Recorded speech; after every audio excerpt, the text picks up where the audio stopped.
Senhor, que Tu és soberano. Tens os Teus caminhos, tens Teu próprio plano. Venho, pois, a cada dia, venho cheio de alegria e me coloco em Tuas mãos, pois és fiel. Sim, eu sei, Senhor, que Tu és poderoso. És um Deus tremendo, Pai de amor bondoso. Venho, pois, a cada dia, venho cheio de alegria e me coloco em Tuas mãos, pois és fiel. Fiel é Tua palavra, ó Senhor. Perfeitos Teus caminhos, meu Senhor. Pois sei quem tenho crido, também sei que és poderoso para fazer infinitamente mais, para fazer infinitamente mais do que tudo que pedimos, infinitamente mais. Tudo que sentimos, infinitamente mais do que tudo que pensamos, infinitamente mais do que tudo que nós cremos, infinitamente mais. Fiel é Tua palavra, ó Senhor. Perfeitos Teus caminhos, meu Senhor. Pois sei quem tenho crido, também sei que és poderoso para fazer infinitamente mais.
Infinitamente mais,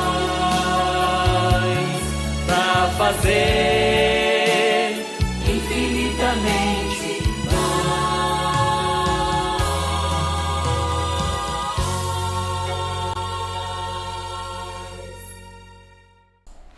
Meus caros irmãos, muito boa noite. Que a graça e a paz de Jesus alcancem a tua vida, a tua casa, de forma grandiosa, de forma abundante. Eu leio contigo nessa noite, no capítulo 17 do profeta Jeremias, versos 7 e 8, que nos diz assim: Bendito o homem que confia no Senhor e cuja esperança é o Senhor, porque ele é como a árvore plantada junto às águas, que estende as suas raízes para o ribeiro e não receia quando vem o calor, mas a sua folha fica verde. E no ano de sequidão não se perturba, nem deixa de dar fruto. Quero orar com você. Pai bondoso, te damos graças por esse momento, por esse tempo de ajuntamento. Obrigado, Deus, por podermos fazer o nosso ajuntamento, por podermos nos reunir de forma virtual. Te agradecemos, Senhor, por esse recurso. Muito obrigado, Deus, pela tua provisão, pelo teu cuidado, pelos bens que recebemos do Senhor. Nós te agradecemos, Pai, que tenhamos sabedoria para aproveitar bem, para fazer bom uso daquilo que o Senhor nos dá, daquilo que o Senhor nos possibilita, daquilo que o Senhor confia a cada um de nós. Te agradecemos, Senhor Deus, pelos nossos irmãos, pelas famílias da tua igreja, e oramos para que os teus cuidados, a tua provisão sempre alcance as nossas vidas, sempre alcance os nossos lares, Senhor. Abençoa, Pai, a nossa reflexão. Abençoa, Senhor Deus, a palavra que vamos considerar nesse momento. Que ela também, Senhor Deus, contribua para o nosso crescimento, para o nosso desenvolvimento, para o nosso aprofundamento, ó Deus, na tua pessoa, na tua palavra, nos teus ensinos. A nossa oração é em nome de Jesus. Amém. Estamos estudando as orações da prisão, orações que o apóstolo Paulo fez em favor dos seus endereçados, dos seus irmãos, das igrejas com as quais ele tinha a sua relação.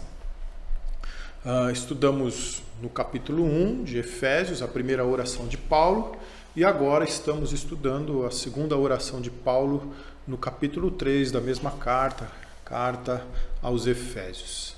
E nessa oração do capítulo 3, Paulo faz uma invocação, aquele primeiro momento da sua oração, quando ele deixa claro para quem ele endereça a sua oração, o Deus e Pai de Jesus Cristo.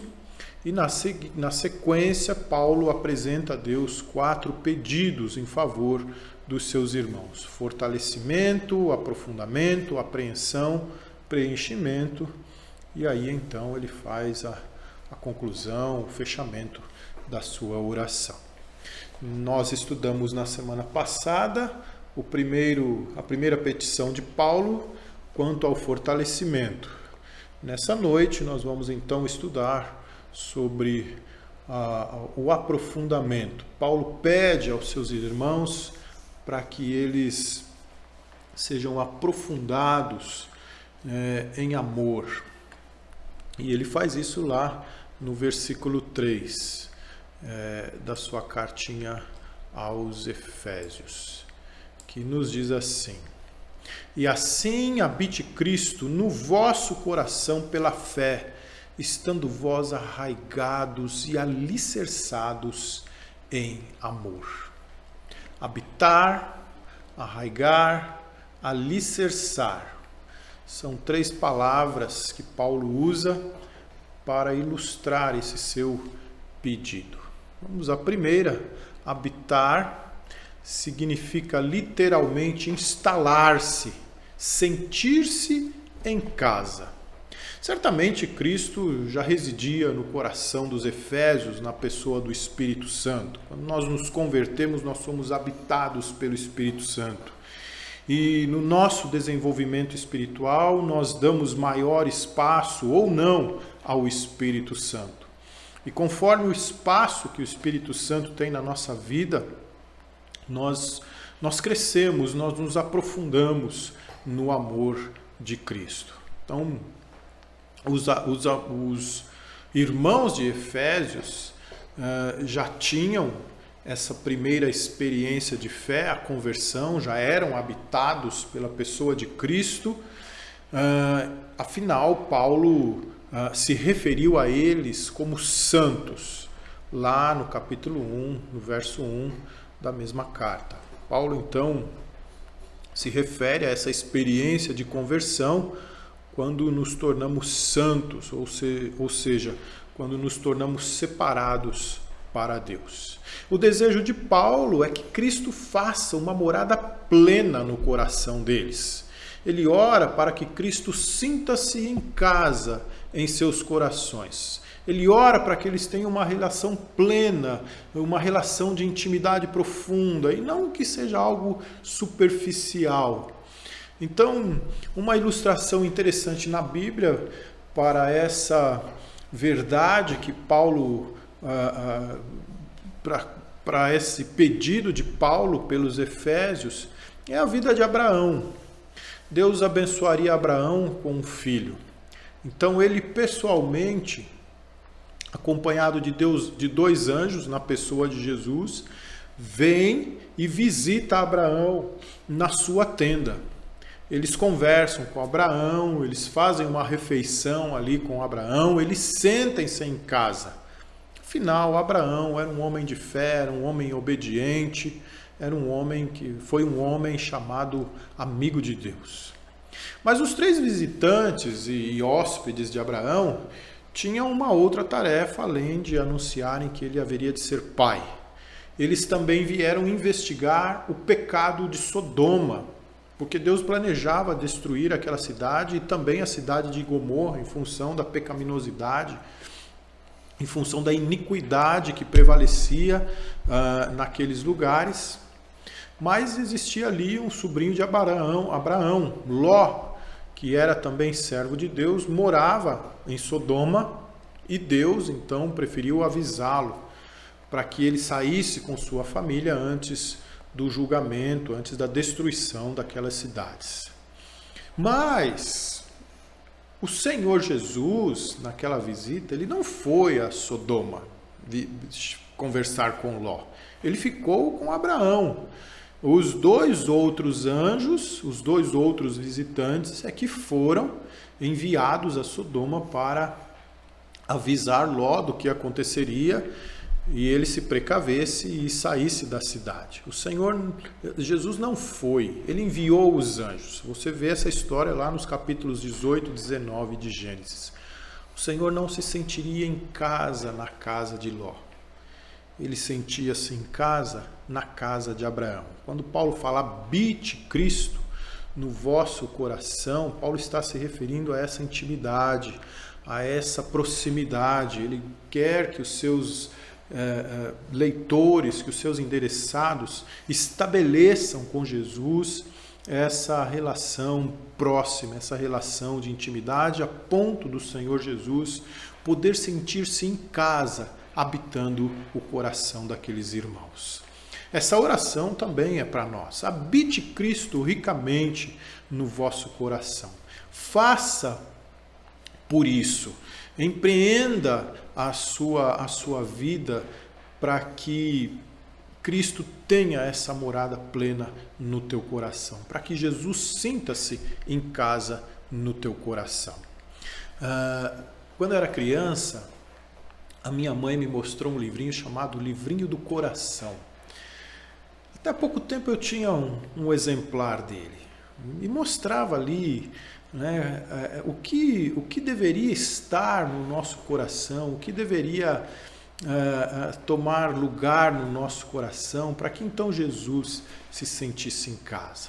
E também mostrava naquele livrinho, eu me lembro bem das ilustrações, ainda em preto e branco, o que não podia ter no nosso coração. Afinal, se aquelas coisas estivessem ali, Jesus não sentiria-se em casa no nosso coração. E a sujeira, a maldade, como nas cidades de Sodoma e Gomorra, onde Cristo não quis ir com os anjos, onde Cristo não pôde ir com os anjos, essa sujeira era ilustrada por alguns animais, né? Um bode, um porco, uma cobra, né?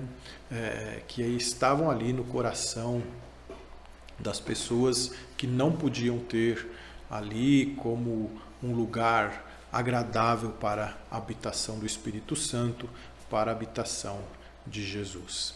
Então Paulo ora pelos seus endereçados para que eles preparem bem o seu coração para que Cristo faça morada plena no coração deles. A segunda palavra é arraigados. A palavra arraigados nos leva para o mundo das plantas. O aprofundamento das raízes de uma árvore depende de dois fatores básicos, dois fatores importantes: os nutrientes e a estabilidade. Servos de Jesus precisam ter suas raízes espirituais aprofundadas no amor de Cristo, aprofundadas no amor de Deus. E o Salmo capítulo 1, versos de 1 a 3 é uma ótima descrição de aprofundamento espiritual. Bem-aventurado o homem que não anda segundo o conselho dos ímpios, nem se detém no caminho dos pecadores, nem se assenta na roda dos escarnecedores. Antes tem o seu prazer na lei do Senhor, e na sua lei medita de dia e de noite. Ele é como árvore plantada junto a corrente de águas, que no devido tempo dá o seu fruto e cuja folhagem não murcha, e tudo quanto ele faz será bem-sucedido. Ilustra bem também essa verdade de Paulo, esse anseio de Paulo, o texto que nós lemos em Jeremias, capítulo 17, a partir do verso 7, que diz assim: assim diz o Senhor, bendito o homem que confia no Senhor e cuja esperança é o Senhor, porque ele é como a árvore plantada junto às águas, que estende as suas raízes para o ribeiro e não receia quando vem o calor, mas a sua folha fica verde e no ano de sequidão não se perturba nem deixa de dar fruto. Uma das mais importantes perguntas que podemos fazer a nós mesmos a respeito da nossa espiritualidade é: qual a fonte da nutrição e da estabilidade da minha espiritualidade? Qual a fonte da minha nutrição e da minha estabilidade espirituais? Se é que temos que ter poder em nossa jornada espiritual, então precisamos ter aprofundamento. As raízes precisam ser profundas no amor de Cristo. Em seguida, Paulo vai falar de alicerçados, e aqui vamos para o mundo da construção civil. O termo refere-se à fundação de um prédio, uma casa. Uma construção, depois de iniciada, leva tempo para aparecer, para ser visível. Boa parte do dinheiro que se investe num empreendimento imobiliário fica debaixo da superfície. É a parte mais importante de uma construção. E dependendo do terreno, precisa ser mais profundo. Então, se não for suficientemente profunda, ela não pode ser alta. Então,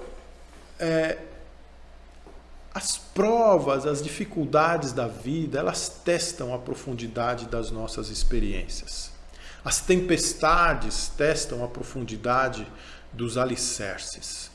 Jesus contou a história das duas casas, lá em Mateus capítulo 7, você certamente sabe dessa história. Se você não sabe, eu sugiro que você leia Mateus 7, de 24 a 29. Então Jesus diz que uma das casas teve seu alicerce aprofundado em solo firme, foi construída na rocha. Outra teve o seu alicerce superficial no solo arenoso. E aí veio a tempestade. Aquela primeira manteve-se firme, suportou todas as violentas investidas da tempestade.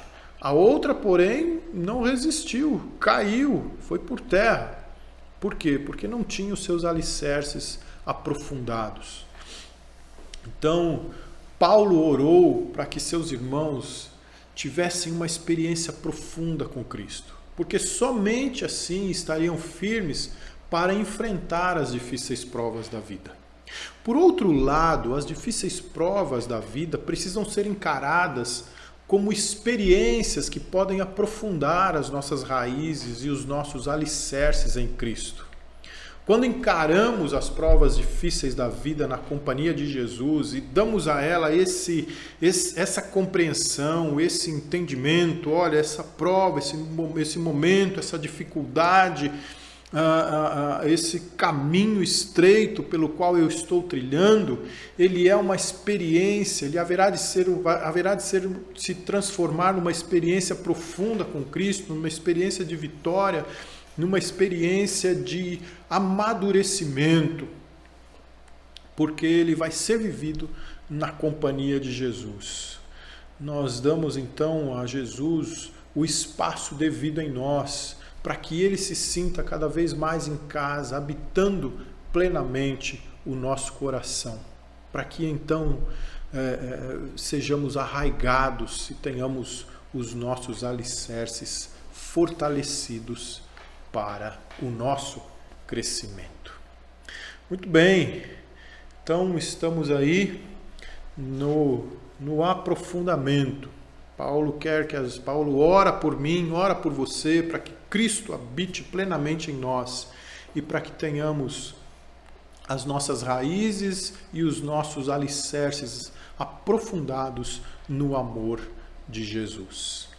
Na sequência, Paulo vai orar para que tenhamos apreensão, para que tornemos o ensino de Cristo algo natural em nós e em seguida para que tenhamos a plenitude, para que sejamos realmente preenchidos do que vem dos céus.